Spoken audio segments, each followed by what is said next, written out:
Yeah. All right, well, let's get started so we have enough time to get through the presentation and all the questions. Welcome to our guests and also to all of the Best Choice Realty agents that we're speaking to. And really just a thank you to Sam Sentioli, our Movement Mortgage preferred lender who organized this with Apex. I think this will be a great session for us to take away some good information about how the AMC and the appraisal industry is working. So I'm not going to spend a lot of time introducing. Hopefully, Jay, you can introduce yourself a little bit more through your presentation. But happy to have you. And at the end, hopefully we have some time for questions. I know there's a few questions, burning ones, that we'd love to ask you. Yeah, that's what I'm here for sure. Caleb, did you have something you wanted to say? Oh, no, I just wanted to thank Sam for having us. Movement Mortgage is one of our partners, and we have a great relationship with them. Jay, you are the man of the hour. Jay has 30 years plus experience and is one of our chief appraisers. I'm with Apex Appraisal Services. I'm the national sales executive.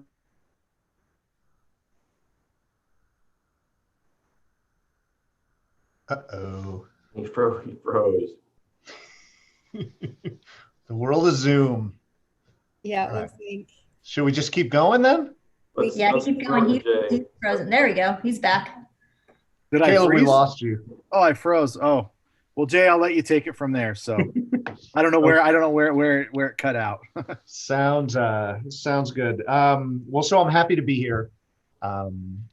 Logistically, one of you will monitor the chat probably, and I don't really care if you interrupt me during the presentation or if there's any questions, put them in the chat. We have Amanda there to field them, so she's gonna be all over that.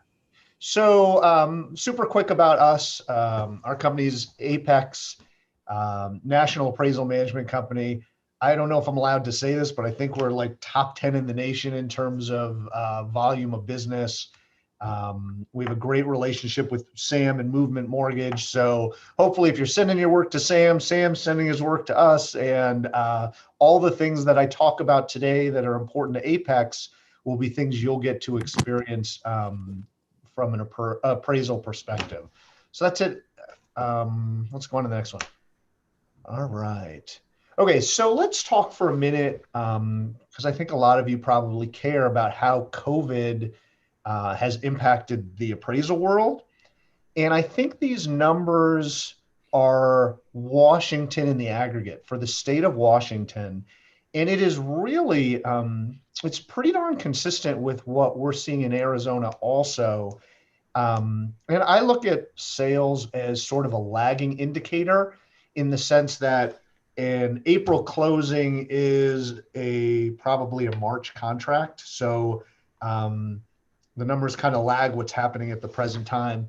And if you would have looked at March, March was a really average market for Arizona and Washington, as best I can tell from researching. I think the average sales price was somewhere around $375,000, had good volume of sales. And that was based on February, which I'm going to call pre-COVID. I'm going to call it, in retrospect, the happiest time of my life. I did not know what was coming after that. March or April closings, I would say, incredibly impacted by COVID. In Arizona, the average sales price was down like 3 or 4% in 1 month.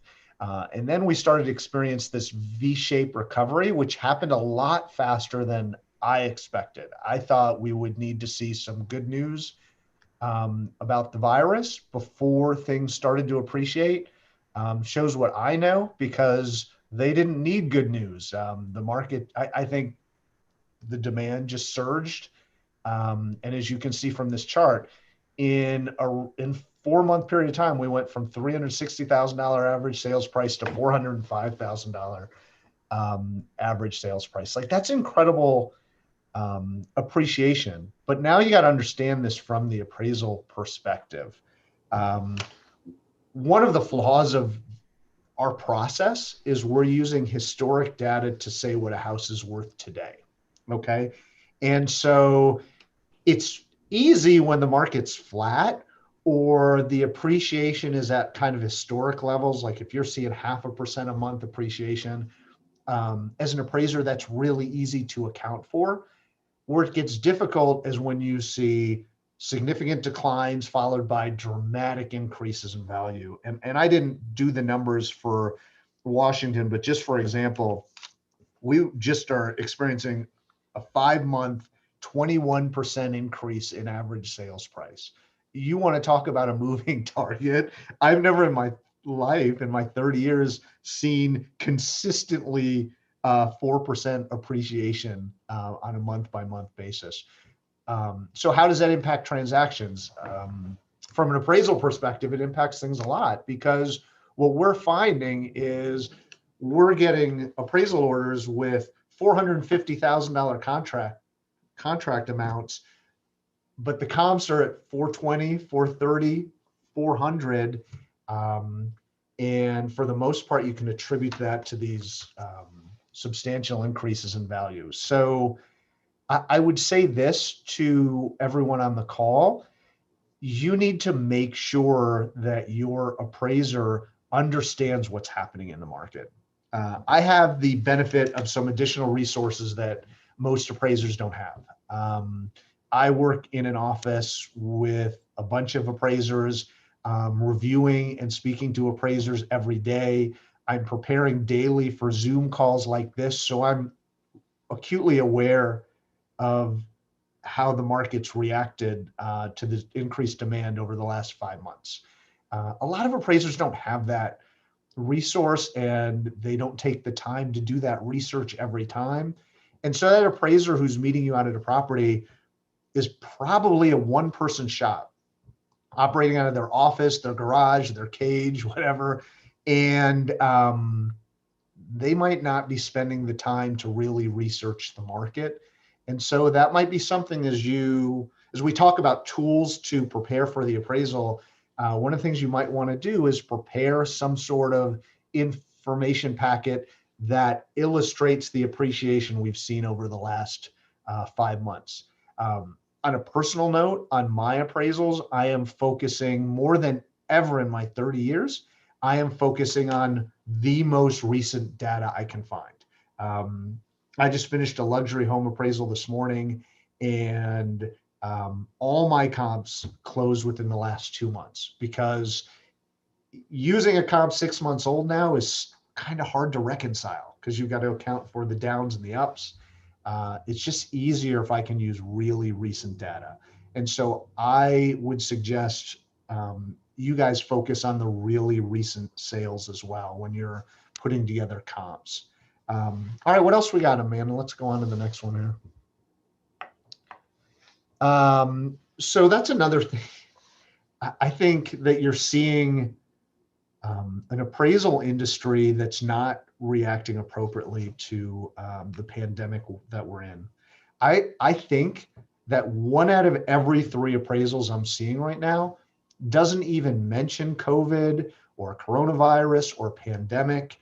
And you want to talk about a deficiency, not commenting and addressing the single most significant current event that's impacted real estate more than anything else I've ever seen. And I've been through some crazy appreciation periods and some crazy declines, but nothing like this. And so what you should see on appraisals is a commentary on COVID and how it's impacted things over the last 6 months. So look for that. If you're not seeing that on appraisal reports, I think that there's concerns that there are more deficiencies, because it's our job to not just give you a value, but to really give the end user a full scope perspective on what's going on and why it's going on. And you can't have that dialogue or that commentary without a real conversation about COVID-19. Okay, what else we got? Sorry, I should have this myself. So another thing that's happening in our industry that's entirely COVID related is you are now fairly regularly seeing lenders waiving appraisal inspections. And I want to be clear, that's different than appraisal waivers. I would say probably, Sam, you can chime in if the numbers are different, but I think probably 30 or 40% of the loans right now are getting waivers on appraisals. And what that means is the lender has assessed the credit risk and the collateral and said, hey, there's really minimal risk of this person being foreclosed on or not being able to make payments. So we're going to waive the appraisal entirely. I don't want to talk about that too much because it makes me sad, and you don't need to see me weeping on a Zoom call. But what I'm talking about here is something called the COVID protocol. And those were just extended. They keep getting extended. They were just extended till end of November. I'm pretty confident that they're going to be extended beyond probably the end of the year. And so what that means is if anybody involved in the transaction feels uncomfortable with the appraiser doing an interior inspection on the property, they can ask their lender to apply for an inspection waiver. So they're not waiving the appraisal. The appraisal still needs to be completed, but the appraiser just does not go out and do an inspection and measure the house. I bring that up because most of the time, I think that's a really bad idea to allow for the inspection to be waived. And so just so we walk through the process together, let's say the appraiser's got the sniffles one day. It's like, I don't know if I feel too comfortable going into the house. He can submit a request. The lender will put something in their system and see if they get approval for the inspection waiver. Or the seller, maybe somebody in their family has COVID, or the seller's high risk, has some pre-existing conditions. They can apply for an inspection waiver. And that's all fine if the house is super ugly and not maintained, or maybe is smaller than what the county records suggest, then waiving the inspection is not a terrible thing for you. But what I'm finding is most of these houses that are under contract are in good condition, upgraded, updated, cleaned at least. And in those cases, I think that you run the risk of the appraiser missing things if the inspection is waived. So if you're proud of your listing, you think it's well kept, or maybe it would measure larger than the county says, I would suggest that you let the lender know that you do not want to waive the inspection. Okay. Just be aware that that's happening. And about a month ago, I had to try and keep a deal together for someone. It wasn't an Apex deal, but the appraiser applied for a waiver for kind of no real reason that I can figure out, maybe because he was lazy, and got the waiver and then just missed a bunch of features about the house. And there was a basement and he misallocated square footage for the above grade and for the basement. And the conclusion was he came in $25,000 below the contract price. And I really think if he would have done an inspection, we probably wouldn't run into that circumstance. So just be cautious of that. That's something that's out there now. And again, I think that at least until the end of the year, there's going to be a process where an appraiser can get out of an inspection. All right, what's next? Okay, so another thing, and this isn't COVID related, this is just something we've been dealing with for many, many years. If you're taking notes, there's a term that I think is really important in my business. It's called geographical competency. And what that means is, does the appraiser have the locational expertise to give you an accurate conclusion of value? And admittedly, I am not geographically competent anywhere in Washington, but I can tell you in Phoenix, there's a bunch of nuanced markets that if you don't know the neighborhood, you're gonna miss something. Okay, you're crossing a street. That street is the school district boundary, and prices change when you go into this school district versus this other school district. Things like that. And so, look, if you're in a simple tract home neighborhood where everything's the same and everything's super generic, geographical competency doesn't play a huge role. But in most cases, I would say location is the most important aspect. And because location is the most important aspect, you want to make sure that your appraiser has the locational expertise. There's another thing that's, I think, really important nowadays. You want to know that your appraiser is certified. And just for a second, let me give you the levels of licensing. There's a certified general designation, and that is mostly a commercial designation. The next level below that is certified residential. That's what I am, and it's probably what most appraisers, well, for sure what most appraisers are. I would speculate that 80% of the people doing appraisals right now are certified in one of those two categories. The level below that is licensed, and the level below that is apprentice. I, as a failed realtor, know how hard it is sometimes to get a deal in escrow. I recommend that you don't let a licensed appraiser into your house. And I certainly recommend that you don't let a trainee into your house. The good news is Apex doesn't use those individuals. All of our appraisers are certified. The rare exception would be a super remote location where the only geographically competent appraiser we can find is licensed. But that happens 1 out of 500 times probably, or less. So one of the things, and again, this is all about giving you the information and the tools so you can keep doing a better job for your client. You guys are probably all great salespeople. You're probably all great at contracts and diligence of making sure all the signatures are on every document before you close escrow. But so many realtors just don't get involved in the appraisal process at all. You just assume there's nothing you can do about it. I understand that because it's a narrative that's been relayed to you for years and years now. But I don't think it's a bad idea to, before you agree to let the appraiser in, to ask them a couple questions. Make sure they're certified. You don't want a trainee. A trainee literally could have his 150 class hours, but he might have appraised 5 houses in his life. And I just remember how bad I was as an appraiser. My first month, my first year, honestly, my first 5 years, I was really bad at what I did. Just didn't know it. I thought I was good. I just wasn't.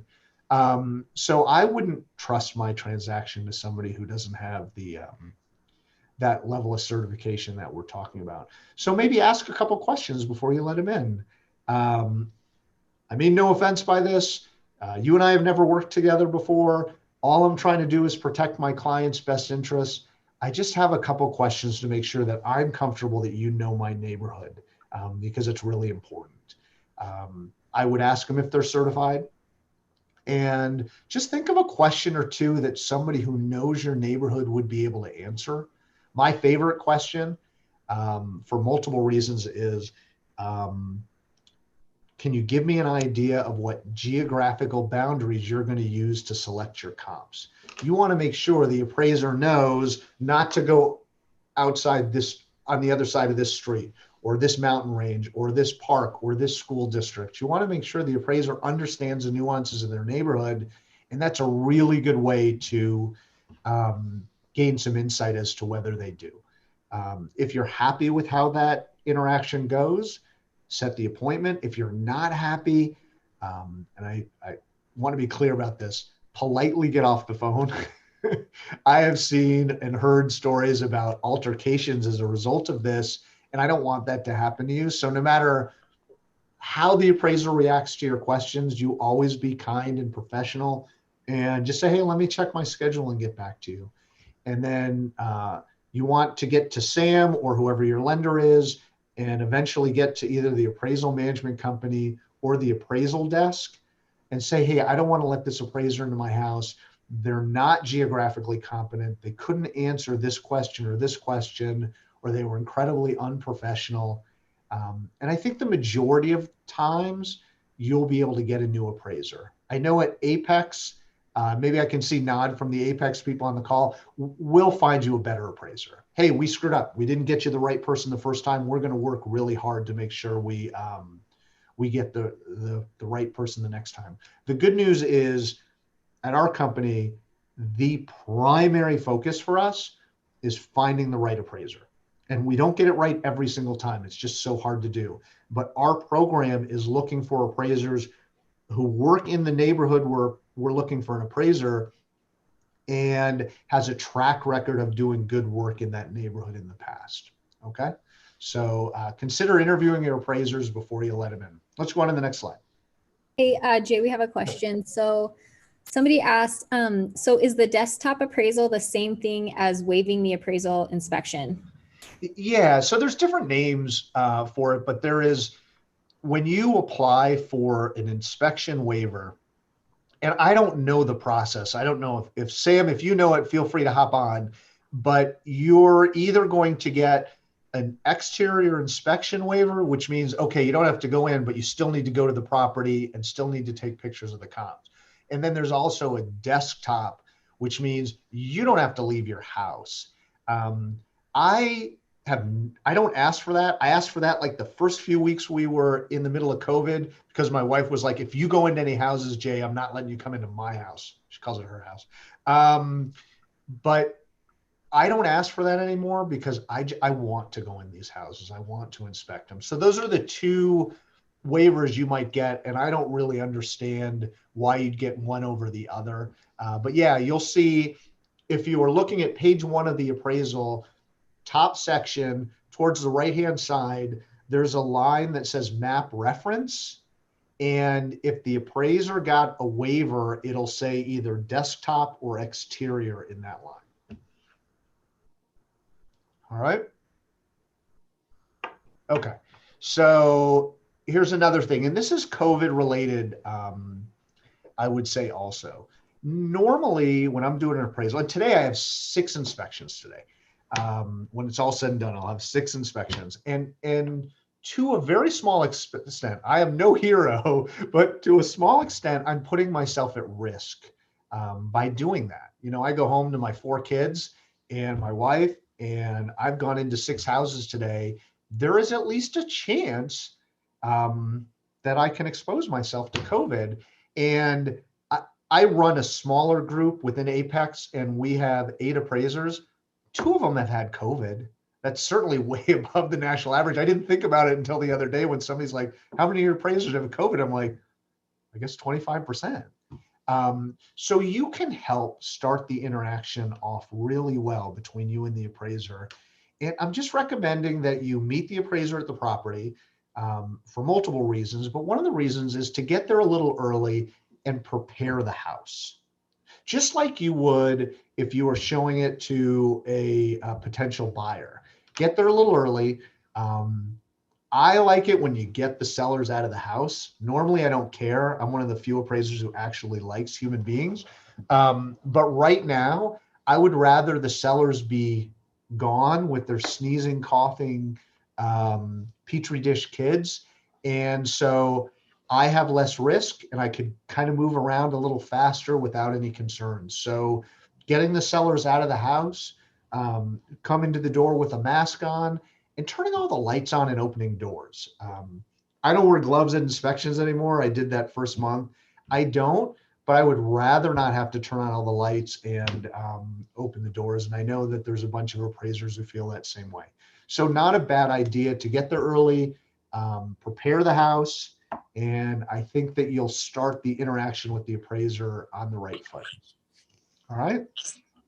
What's pro tip number 4? Okay, so here's kind of the most important thing. I am a very big believer in the perspective that if you want to do the best job for your client, you need to start meeting appraisers at the property. Again, I know that there's a perspective that's been perpetuated that says, let the appraisers do their job, it's vacant on lockbox, go do your thing, and you leave them alone. You're going to find that you have one chance in this relationship with the appraiser to be impactful, and that's at the inspection. I think there is a package that you all should be preparing, and I kind of want to talk about what goes into that package. We talked about it earlier. I think if you can develop a snapshot for market conditions in our neighborhood, I think that would be helpful. Some sort of breakdown, and I don't want state of Washington numbers, or I really probably don't even want Seattle numbers. If you can break it down for whatever you're going to call our neighborhood, and maybe give 6 months of average sales price on a month-by-month basis, if you can do that. Real easy to do. Go in MLS and put October 1st to October 31st. What's the average sales price? And go back. And if you can provide a document to the appraiser that shows, hey, we're going up like this, maybe that'll compel the appraiser to make time adjustments in their appraisal to account for the appreciation. So I think that's a really nice thing to provide and develop. Another thing that I'm going to speak from a Phoenix perspective right now. This market's crazy. We have a diminished supply and incredible demand, and often homes are selling right away within a day or a weekend, and multiple offers are being submitted. I, as an appraiser, like to know that. So I think that preparing a document that says, hey, we were on the market 3 days, we had 11 showings, we had 4 offers, and providing me copies of those offers is really helpful to me, because that is showing the appraiser how the market has reacted to your list price. And while I'm not going to tell you if you're listed at $600,000, you've had 8 bids and now you're at $80,000 over that, I'm not here to promise you that if you provide me that information, I'm going to support a $680,000 contract price. Sometimes these bidding wars lead to some irrational conclusions, but it's helpful, and it might be compelling enough to get the appraiser to go to the absolute max of their comfort level. And that might be the difference between him coming in at your purchase price or not coming in at your purchase price. So I like to see the offers, because I like to say in my conclusion, it's acknowledged here that the appraised value is at the top of the range for this neighborhood. The market's appreciating. We were on the market 3 days. There were 11 showings per the agent, and we had there were 4 offers submitted, and the appraiser was provided copies of all 4 offers. That's part of the story. That's important in developing a conclusion. And I like that information. The appraisal that I did this morning before I came back to the office, they provided me 5 different offers. I guess they had a total of 12 actually, but they gave me the top 5. So that's another thing that I would provide. So now the next thing, so this package is going to get pretty big. Copy of the purchase contract. In almost every case, the appraiser will get a copy of the contract from the appraisal management company or the lender. But here's the problem. Sometimes the appraiser didn't get counteroffer number 4, or he got counteroffer number 4, but he missed it. And he thinks we're in escrow at $700,000, but that last counteroffer, shrewd negotiations, they got it up to $705,000. Appraiser thinks it's an escrow at $700,000, appraises it at $700,000. The lender sees his value, underwriter sees his value at $700,000. Now we're in a tough spot. Us as an appraisal management company go back to the appraiser and say, hey, you missed counteroffer number 4. It's under contract at $705,000. I need you to change the contract section. And can you take another look at the value? Most times appraisers don't want to change their value after an underwriter's seen it. So I don't want that to happen to you. I recommend that you provide a copy of the contract, put the final counteroffer on top, and highlight the sales price. Let's not leave that to chance ever again. The next 2 documents that I would prepare, I'm going to need your help, and you might have to have a conversation with your sellers. The first is an upgrades list. Tell me all the things about this house that make it better than most. I'm going to do an inspection on your house, and I'm pretty good at looking for the things that are important to me. But I might miss something. I might not see that you have a 16-SEER air conditioning, that you have upgraded insulation, or you have a gray water system, or whatever the case may be. So you providing that in one document is really helpful. And in many cases, I find that the appraiser will scan it and actually include it in the appraisal report. And that's good. It helps tell the story. What I'm doing is telling a story to an underwriter who's never seen your house. And that document really helps me. And it might be compelling enough to where the appraiser makes quality adjustments, because after looking at all your upgrades, our house is superior to most. So I recommend always providing an upgrade list, with one exception. If you have no upgrades at all, I'm cool with you skipping the step. Okay, I will figure out that you have Formica counters and mini blinds and vinyl floors. I don't need your document for that. The other thing is a chronological list of improvements. That's really helpful to an appraiser. The format that I like the best is in 2019, the appraiser installed, or the seller installed a new air conditioning unit and new carpet in all the bedrooms at this cost. In 2017, they remodeled the kitchen for $40,000. In 2015, they remodeled the bathroom. Something like that. That may be the difference between the appraiser deciding to make condition adjustments or not. There's actually a specific place on the appraisal form. You won't see it, but when I'm preparing the report, I hit a certain section and a box pops up and it says, has the kitchen been updated or remodeled? If so, what time frame? Has the bathroom been upgraded or updated or remodeled? And if so, what time frame? So that document will help the appraiser fill out the form.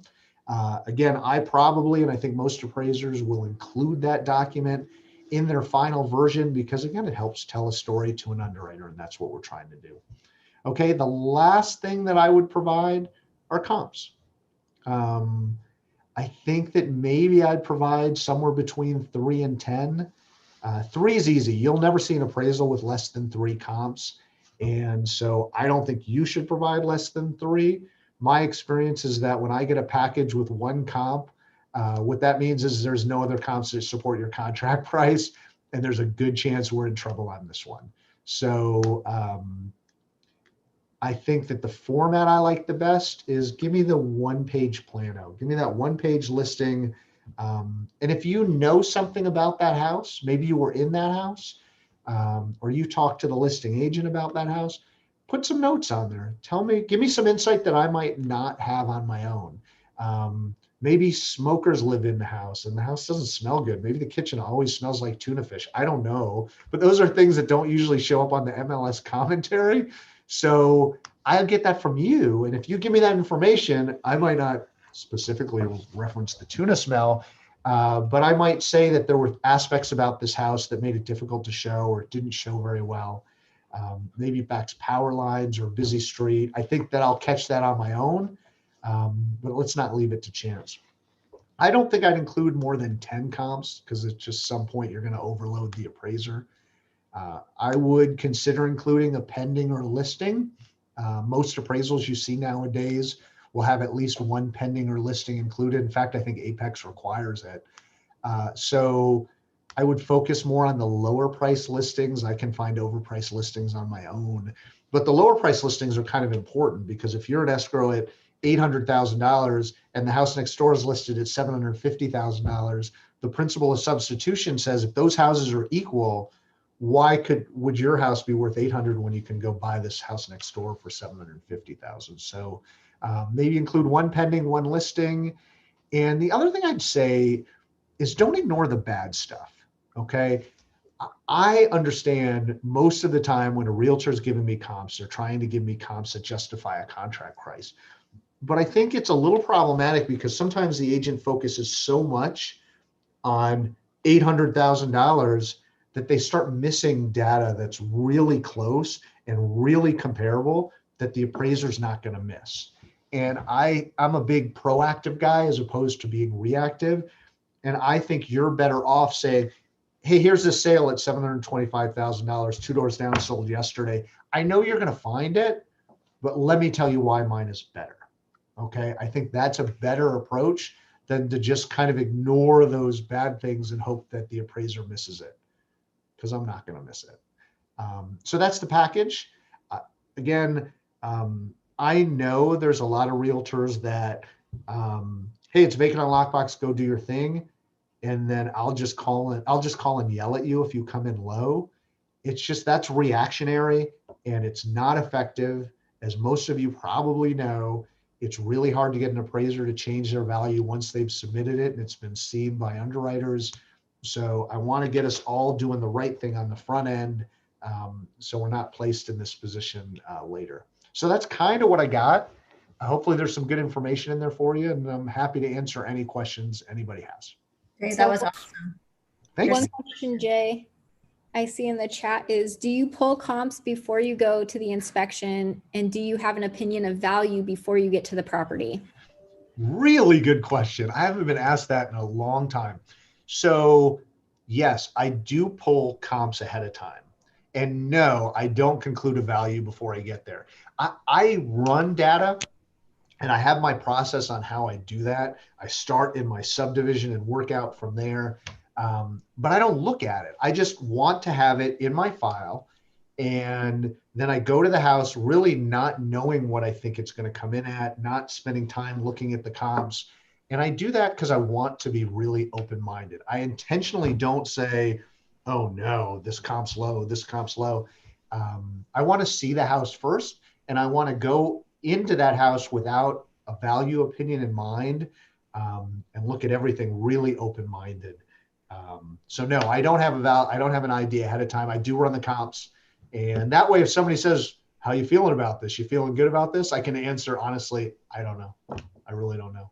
So great question. There's another question, Jay. How much would you charge for an independent appraisal?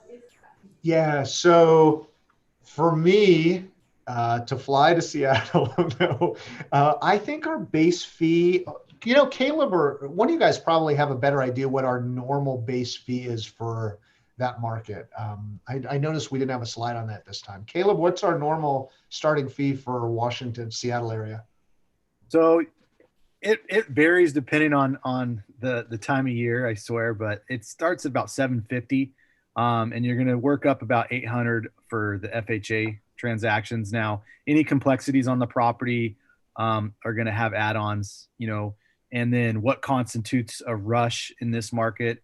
I do know, as busy as it's been, a lot of appraisers aren't even offering rushes, but the few that are, it's a quote process, right? So it used to be where it'd be that like $150 rush fee, but at this point it's a quote. So yeah, and let's speak on that for a second. So we do, I personally do a ton of pre-listing appraisals, and I have for a long time. And I think there's some scenarios where that makes a lot of sense, and sometimes where maybe it doesn't make sense. Look, if it's an easy track home neighborhood and there's 10 model matches within 2 months of each other, you don't need an appraisal. But if you have a difficult property, I think starting with a second opinion is a good idea. I also think we add value in scenarios where you have an unrealistic seller. Like there's a lot of agents out there who'll just say, hey, I'll list it whatever you want, and I'll just wear you down if we can't sell it. I think often our approach by providing an appraisal, maybe you soften them up a little bit, and maybe they're more apt to consider a realistic list price from the start. And the other thing I'll say is, and I can attest to how it is in Seattle, but in Arizona, most of the time the appraiser's measurements are larger. And so if we're 100 feet larger and our fee is $800 and your market's selling for $300 a square foot, an appraisal could be a really good investment in that case. So sorry, I can't speak specifically about Seattle in that regard, but Caleb, that's good information.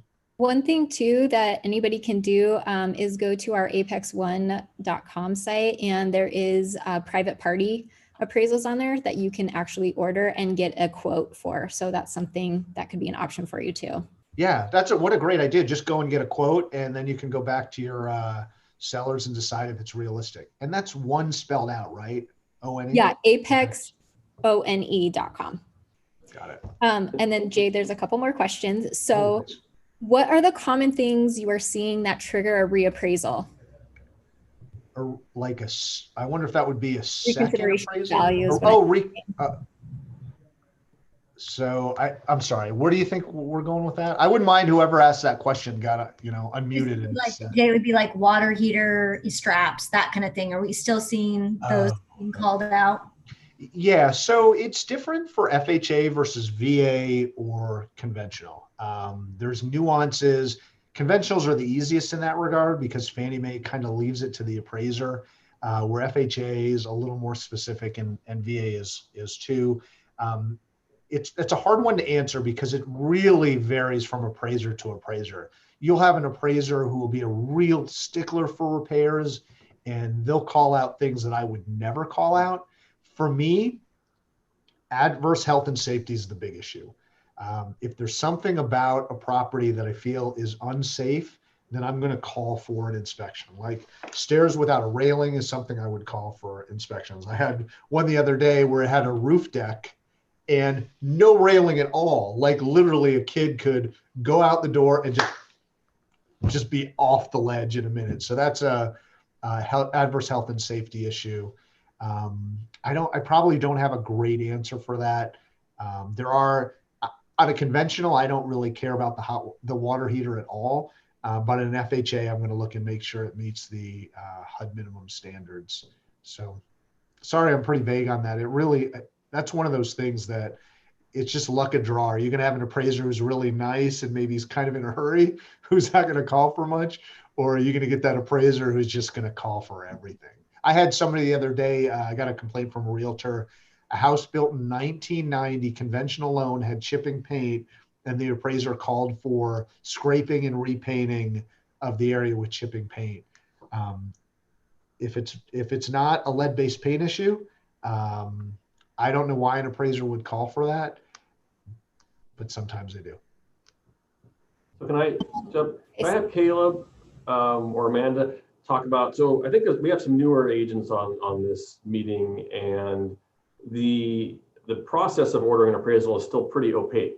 They don't, how does it work? So I order an appraisal through the AMC. Can you go into specifically what you do as far as going into your pool and how the process works? A little bit of peek behind the curtain.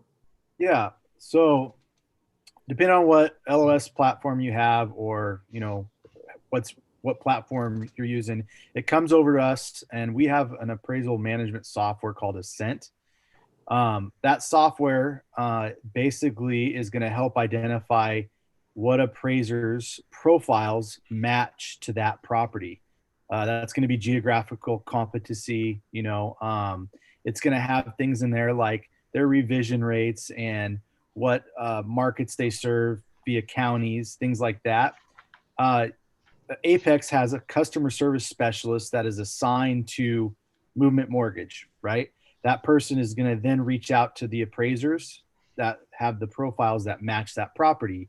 The appraisers have their way of wanting to be communicated to. So some like to be called, text message, some like to be emailed, right? So depending on that preference, the Apex customer service specialist is going to start reaching out to those appraisers and asking them if they can assign this order to them, right? So the assignment's been put out there. At that point, the appraiser will have to accept the assignment, right? And that assignment is going to have terms in it, turn time, what the base fee is, right? Movement has their base fee, and they're going to come back and they're going to say, yep, we accept it. Or they're going to come back and say, look, my turn time's a little pushed out, or my fee is going to be this because this is, there's a complexity here on this property. So we're going to bump the fee to this. And then at that point, if it fits into the box that, Movement and Apex have agreed upon in terms of fee and everything in turn times, then we're going to get going on that order. If not, we're going to go back to you guys and say, hey, here's what it came back at. Are you guys willing to let, this order go through at this fee or this turn time? At which case the order is assigned, accepted. So there's a difference between assigned and accepted, just so y'all know. It's accepted. And then from my experience, an appraiser is going to reach out to the real estate agent or whoever the contact is listed on the contract, right? The agreement. You typically the week of inspection, right? So it's a pretty busy market right now. So I see appraisers reaching out the week of inspection to set those appointments. Something to note too is that our customer support specialists, they also reach out to a minimum of 3 different appraisers, unless it's a very rural market, but to try and really get the best turn time, fee, a signed order as fast as possible. Yes. So, and I will note that if there's ever any times it's difficult to assign an order in a timely manner. Let's say it's a rural property and there's not a lot to pick from. You as a real estate agent can always, send recommendations back on appraisers maybe that you've known or have worked with in the market. And it's always helpful to really, get feedback and good communication from everybody involved in the transaction, right? We're all partners trying to make the transaction close and happen. So, hey, some good news. Look, if human resources on this call, I usually get in trouble for this, and I don't know what I'm allowed to say, but I'm going to tell you about what's coming. Apex has partnered with a company out of Australia, and I think that in a year from now, through our company, you may see appraisals completed same day, like where the appraiser sits in the car and finishes the appraisal after the inspection. Like, this technology is insane. It's the perfect marriage in my mind between the human being, so somebody's doing the inspection and picking the comps, and technology, which gives the appraisers the tools to make sure they're picking the best comps and making the right adjustments, all right there at their fingertips. And I could see a time by the end of next year where instead of taking 2 weeks to get an appraisal done, we're getting an appraisal done in 3 days, like the same day after the inspection. So there's some really good things on the horizon, for sure. Point. Jay, there is a couple more questions. One question, is this true? Some appraisers have access to MLS lockbox. If they find out the property is vacant, they may inspect the property without notifying the agents. Yeah, so I don't know what your MLS system's policy is on that. I would assume that they're supposed to give you notifications. So I think there's an MLS policy and then there's Apex's policy. And I would tell you, I find it incredibly unprofessional for an appraiser to just see it's vacant on lockbox and use their key, because I believe they've precluded you from doing the best job for your client. They precluded you from the opportunity to meet the appraiser and give them that package we talked about. So I find it incredibly unprofessional. I hear about that sometimes. I hear there's an appraiser here in town who would call from the front of the house and say, hey, is it okay if I use my lockbox key? So again, they don't want the realtors to meet them there. So the easiest thing, and you probably should just get in the habit of doing this, just take the key out of the lockbox, okay? Like, I don't want that to happen to you, but if you ever hear of a scenario where an Apex appraiser is using their key without at least calling to give you the ability to meet them, we'd like to know about it, because that's unprofessional and it just shouldn't happen. Do you call out asbestos wrapped pipes on 50-year-old coal furnaces? Yeah, so that is definitely a regional question. I don't think we have any of those here in Phoenix. I wouldn't call for it because I wouldn't look for it, to be candid with you. But what I'm not sure, it's a fair question. If I knew that there was asbestos in the property, I don't think that I would call for removal of that asbestos, but I probably would comment on it. So I think that's how I would handle it. But here's where it's problematic that we don't have a universal set of guidelines that every appraiser follows.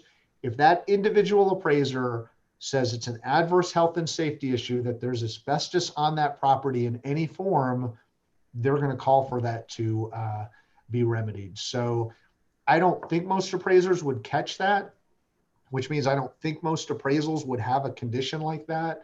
But I can't tell you that it would never happen. I mean, I can understand. And as an appraisal management company, we're not doing these appraisals. We're managing the process and managing the quality as best we can.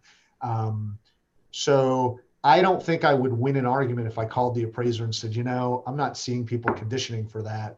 Can I get you to remove that condition? I don't think I'd win that. So I guess I could see it happening. And then if there are any work orders that will not be done, before the appraisal, is it best to work with them so that they can still come? Yeah, I think so. If it was a normal market, I would say, and you've got a pushed out closing, I'd say let's get all the work done first and then have the appraiser come out. The problem we're having now is you're having normal closing windows, but you're having backed up appraisers. And so you have to make an assessment on your own. Hey, we're 60 days out of closing and the work's going to be done in 2 weeks. Then I think I would wait and just get all the work done. But if you're starting to get a little worried that close of escrow date is kind of looming in the near future, I wouldn't wait. And I think you just say, here's a list of things that are going to be done, and the appraiser will do the appraisal subject to those items being completed. And then when they are completed, the appraiser will come back out and do a final inspection. And those final inspections get turned around really fast. So yeah, you're going to have to assess about how far away your close of escrow is and make that decision on your own. But what do we say the turnaround times are right now? They're historically high for us. Are we at 3 weeks? Where are we at on those? Depending on the market, but right now probably 10 to 12 business days. Okay. So two weeks. Okay. You know, 2 That's weeks, good to yeah. know. For you guys, like I said, if you're 60 days out and you've got some time to get those repairs done, then I would just wait and save your people the money. But if you're starting to get worried that if you don't have the appraisal in 2 weeks, that might be problematic for your close of escrow date, then I would just go ahead and get moving on that appraisal. So I'm going to ask you another question, and then Caleb, I have a question for you. So Jay, how do seller concessions affect an appraisal? Great question.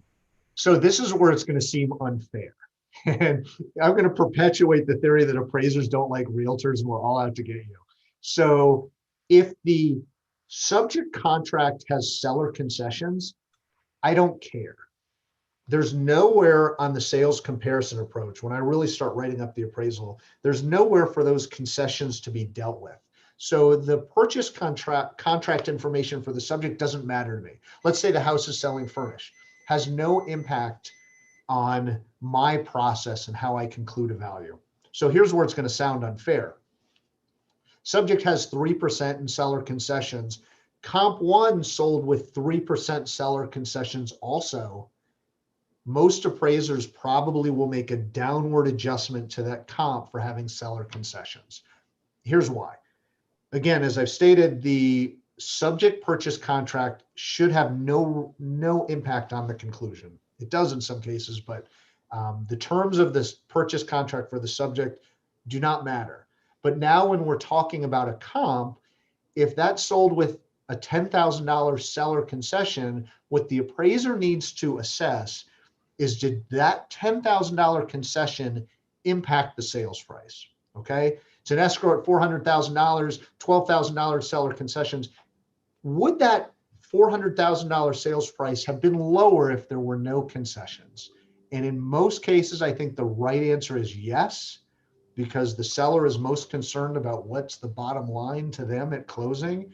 And so the appraiser probably should and probably will make a downward adjustment to that comp for seller concessions. So the subject, while it's the subject, will have no adjustment for the 3% concessions, but when it's comp 2 on a report, there'll probably be a downward adjustment. So sorry, it seems unfair, but I hope I explained that well. And then Caleb, there's a question. Your company can assign orders to any certified appraiser recommended? Good question. The answer to that is no. Within a market, if we're having trouble in a market, you can obviously give your feedback and let us know who you think are geographically competent appraisers for that market. If it's in a particular property that we're having issues with, to stay in compliance, you want to give at least 3 names of appraisers that serve that market, right? And then at that point, if they happen to not be on our approved panel, we have a process to vet that appraiser out before we add them to the panel. But we have a team that does that. So hope that answers. Yeah. All right. Is that it? Is that all you got? Can we, I'm sure there's lots of questions about it. As far as contesting the value, if you get a low appraisal on a purchase, things not to do that are a waste of time, things to do that are most efficient? Any like? So here's a good what not to do. I got an appeal of value a few weeks ago that was signed by a cat. I would not do that. This was from a cat's perspective about why the appraisal should come in higher. And although I got a good laugh out of it, it really wasn't compelling to get me to change the value. Again, I'll answer the question, but just to be clear, if you're proactive, if you do everything right on the front end and you follow some of these tips we talked about, when that appraisal comes in low, I would hope that before you decide to appeal, you at least look at it and say, boy, I did everything I could. I gave him good information. I know he considered it. And then maybe it's not the appeal that's going to take a couple days. You're going to talk to your seller about what to do next. But if you're going to appeal the appraisal, it's really important that you find better comps and find these comps and say why they're better. There's other things you can do. You can say, hey, there should be time adjustments here. The market's appreciating. The appraiser didn't give credit to those things. Or our house is nicer than comp 3. You can do all that stuff. But if you don't have better comps, the odds are really, really slim that you're going to get the result that you want. So focus on here's better comps. And in your rebuttal, here's why they're better. This comp is better than comp 3 for this reason. And I think those are the ones that'll maybe lead to a better result. The reality is you don't win many of these appeals. The good news about Apex is we take the appeals seriously. We'll review the appeal, and there might be times where like there's nothing here. We're going to save the appraiser the time because there's nothing here from an appraisal perspective that we think might be impactful to the value. Like I shouldn't have gotten the kitty cat review. I don't know why that one got sent to me. But when we do send an appeal to the appraiser knows that we've looked at it and we think there may be some merit and we want you to take it seriously. So I think we have better luck than most. And there are also times where we'll send the appeal and we'll follow it up with a phone call to say, hey, we reviewed the appraisal and we reviewed this request for reconsideration. And we think there's some compelling information and we expect you to take a good hard look at it. Caleb and or Sam, so can lenders and appraiser companies talk? Have heard differences? There's not a straight answer to that. A lot of times it lies within the lender and how they interpret compliance. Can a lender talk to an appraiser? Yes, if that appraiser is working on a property that they have ordered, likelihood no. They definitely can't talk value, but usually it falls on the way the lender interprets compliance. So I can default to Sam on that. No, you summed it up. There's some gray area there, but the hard line is you can't talk value, and it's in general it's better not to. I think. Yeah. That's why we're here. You can always talk to us, right? The lender can always talk to the appraisal management contact, and we can act as the intermediary between them and the appraiser. And then while I'm unmuted, there's a question on here about does the listing agent or selling agent meet the appraiser? So whoever I put in the order is who the contact person is, and by default, I put the listing agent unless someone tells me otherwise. Good. All right. What a good group you guys are today. Thank you for having us. Yeah, that was awesome, Jay. You really summed it up, and a great presentation as well. Oh, thanks. Yeah. I appreciate that. All right. Well, I guess I hope you all have a good day. Hopefully you have our contact information. If there's ever anything we can do to help you, we're here for you. We're here to support your organization and to support Movement Mortgage. We care a lot about all the people on this call. Awesome. Thank you very much, Caleb. And also Jay for that presentation. Yeah. All right. Thanks for helping me host. All right. Bye, guys. Talk to you later. See you later.